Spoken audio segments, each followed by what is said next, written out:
mais que isso, até 2026, podendo chegar próximo dos 15%, né? O que acontece com isso? Isso em si já aperta muito a perspectiva e a formação das expectativas do mercado. Por quê? Grande parte desse gasto é transferência, grande parte dessa transferência vai para a mão das pessoas que consomem o quê? Os serviços subjacentes, que são grande pressão no PIB. E o que acontece? Né? Como a gente tem uma ausência de investimento no país, subiu 4,1% de formação bruta de capital, em cima de uma base pífia. A formação bruta de capital no Brasil não chega a 16% do PIB, quando deveria estar no mínimo em torno de 25%. Então tem 9 pontos para ganhar ali. E não faz isso. E, aliás, não faz isso há mais de 20 anos, não chega próximo dos 20. Aliás, nunca chegou em 20, chegou a 19. Precisa chegar em 25. Quer dizer, não tem para onde correr. O hiato produto é baixo, o teto é baixo. Se a gente tem muita gente consumindo e a gente está em pleno emprego, que é uma vergonha dizer pleno emprego com 8% de desemprego, mas é a realidade do Brasil, então o pessoal está batendo a cabeça ali. E o que acontece quando a atividade bate a cabeça no teto do hiato? Isso gera inflação. Então é exatamente isso que é a função. Uma vez que o governo não contribui, quem é responsável por isso é o governo, não é o Banco Central. Se o Banco Central soltar a rédea, o que acontece? Nós vamos ter uma explosão da inflação. E a inflação, só para pontuar, que corrói o poder de compra da população e não o juro alto. Exatamente. Hoje eu ouvi uma asneira, que eu não vou citar quem falou e muito menos a emissora, mas eu escutei uma imbecilidade daquelas que eu falei assim, essa pessoa não poderia estar falando de economia.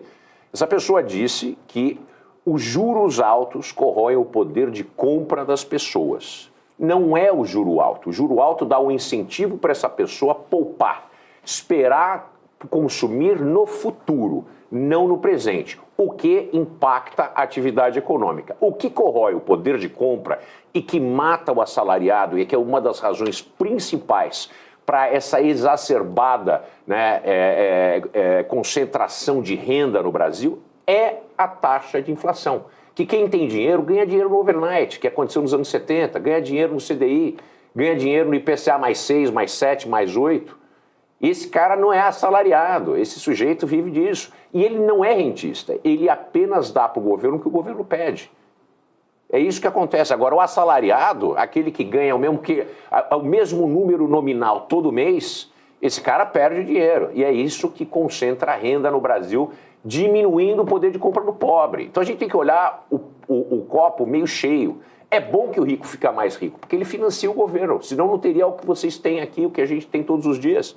Ou a gente não quer mais tudo que o governo dá pra gente, que eu advogo isso, cortar o que o governo faz, reduzir muito a atividade do governo e passar para a iniciativa privada, que é muito mais eficiente, competente e idônea, do que ficar dando dinheiro para pessoa como eu, porque eu sou rentista nisso aqui, eu empresto dinheiro para o governo, você também. E, aliás, todos os brasileiros que tem algum tipo de fundo, seja de pensão ou fundo de investimento, é rentista também.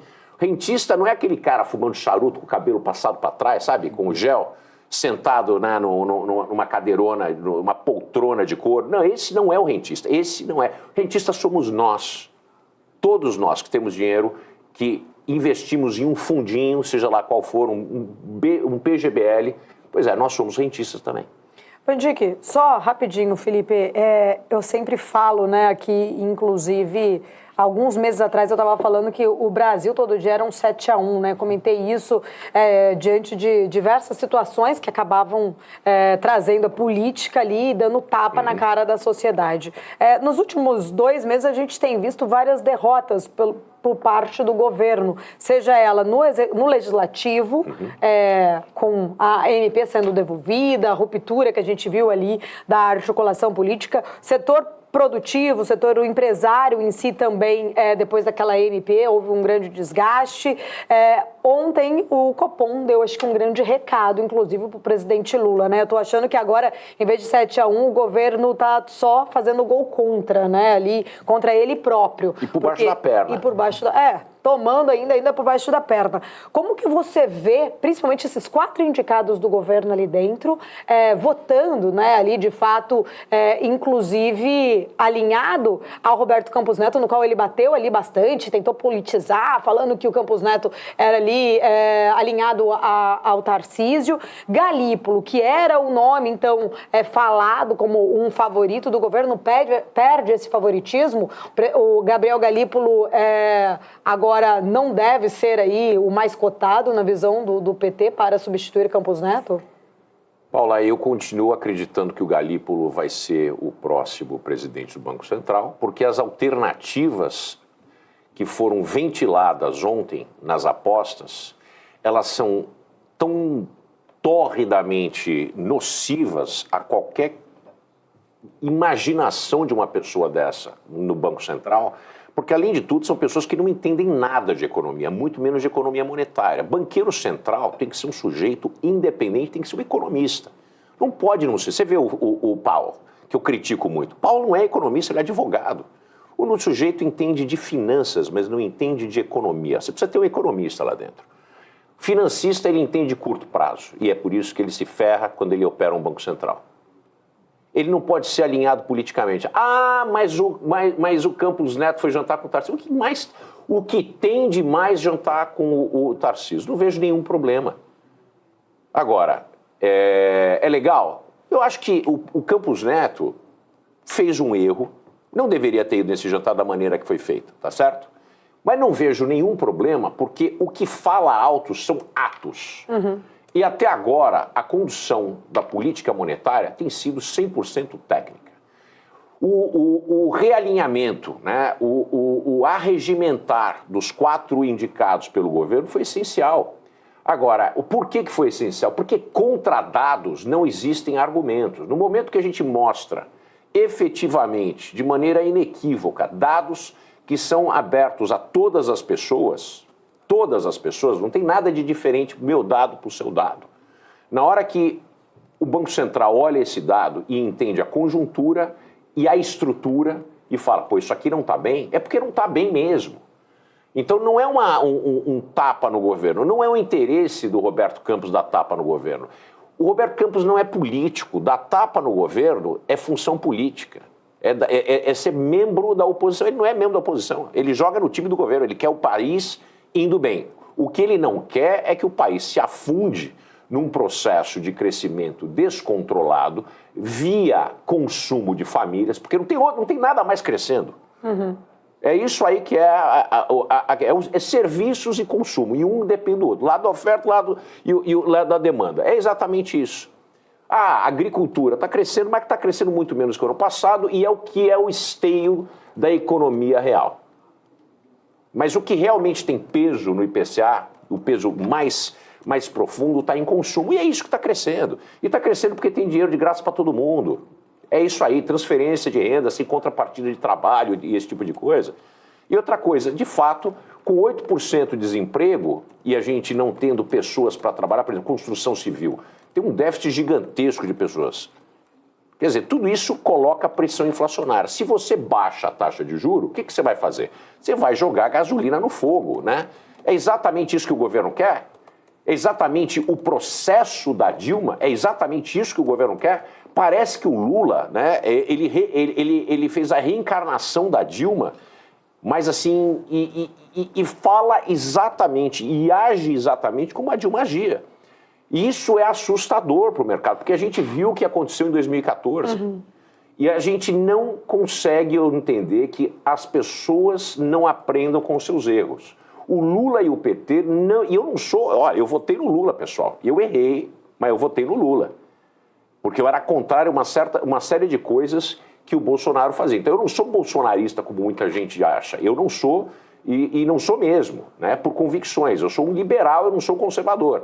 Agora, quando eu olho do ponto de vista econômico, é um desastre total, porque insiste no erro, dobra a aposta. A fala de anteontem foi uma coisa ridícula, né, um negócio que vai ficar na história, o Banco Central sendo culpado pela incompetência do governo na execução da política monetária, impedindo que o ministro execute, porque o ministro está a fim de jogar bola, sim. Tem que falar aqui do Fernando Haddad, com todas as ressalvas que eu tenho, mas é a melhor alternativa que nós temos hoje. E o governo, quem impede que ele jogue bola e que ele faça uma dobradinha com o Banco Central para trazer inflação convergente à meta, fazer o país crescer de uma maneira sustentável, né? Quem impede isso é o presidente da República. Aí ele tem do outro lado 2 articuladores totalmente incompetentes com o Congresso, incapazes, não deveriam estar na posição, muito menos porque eles são petistas. Você não pode ter um Congresso que é da oposição e você bota o teu pelego lá dentro. E ao invés de botar um, botou 2. Quer dizer, e os caras são incapazes de articular no Congresso.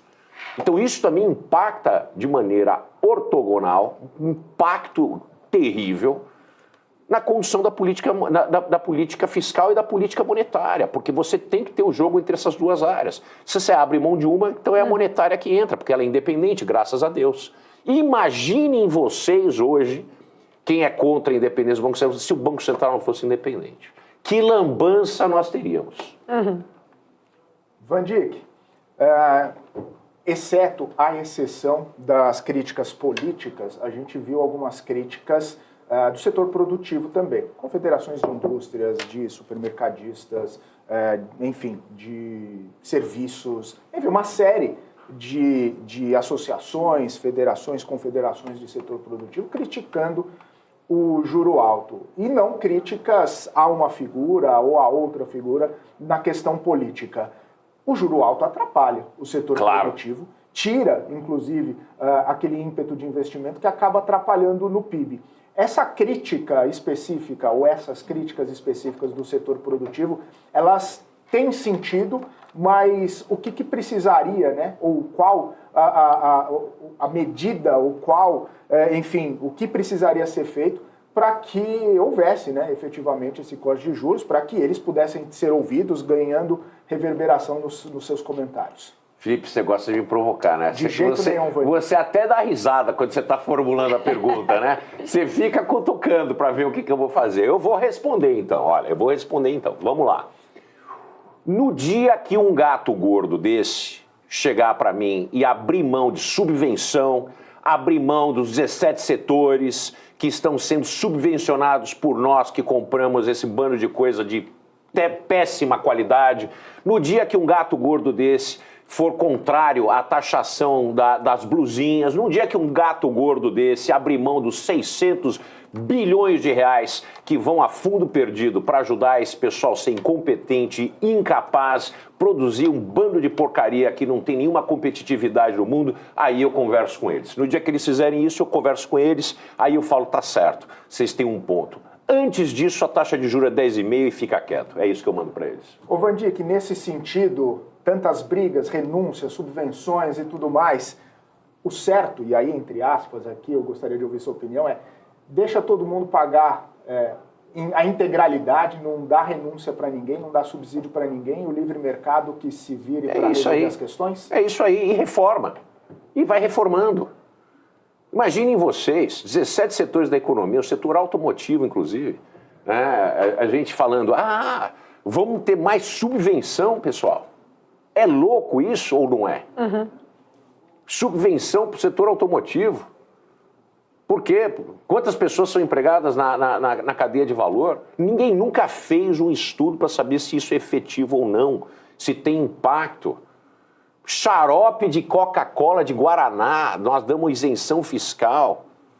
Vocês têm ideia do que é isso? Isso impacta produtor de refrigerante, que tudo que ele não precisa é mais isenção fiscal.